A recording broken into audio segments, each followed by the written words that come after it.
I'd been in the States on a Radio Television News Director Association meeting and noticed a thing down there called Wednesday's Child, in which the particular station in question, which is still going on incidentally, was looking for permanent homes for children that nobody else wanted, particularly children, adoptable children, who may have been handicapped. So with that in mind, I set up Wednesday's Child here. And at that particular time, and I don't mind saying initially, when we did start it, that we received a lot of opposition. And some of the Aboriginal bands thought that we were selling children, that we were not really caring about them, that we were trying to get the headlines. And the Journal covered it pretty front page news at that particular time. It was very controversial.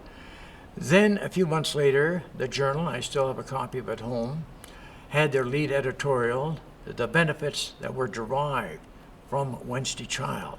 The fact that we brought out this thing, and the Journal said, words to the effect, that was chancy territory for CFRN television, but they took that step, and good for them. And what we have found at that time is that, and over the years what has happened, about 80% of the children we have featured on Wednesday's Child over the last 26 years, and it's still going as we speak today, have been adopted. In some cases there were siblings where the brother and the sister could not be separated, or the two brothers or the two sisters, or whatever the case might be. In some cases, the children had been already abandoned by their parents for whatever reason. We did not get judgmental on the parents. We weren't interested in the parents. In some cases, the parents were looking for a better home for that particular child. So it was very important for us to do that, and that's still near and dear to my heart.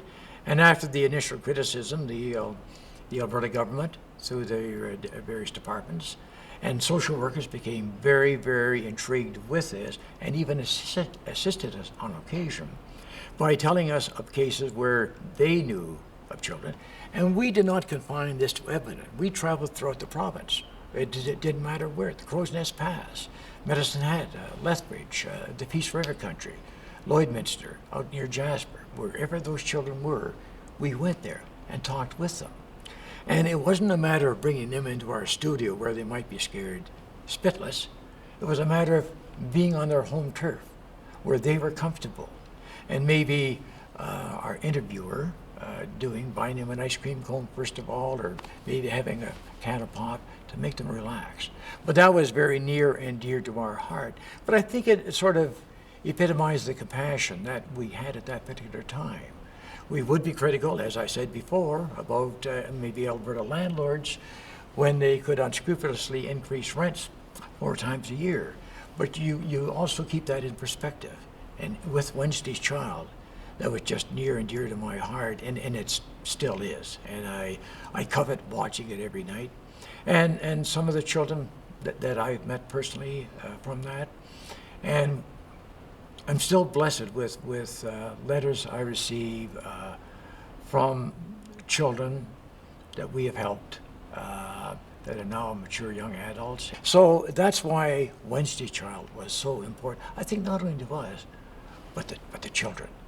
And it was not a matter of exploiting them. It was a matter of finding them permanent homes. And we're just delighted to do that.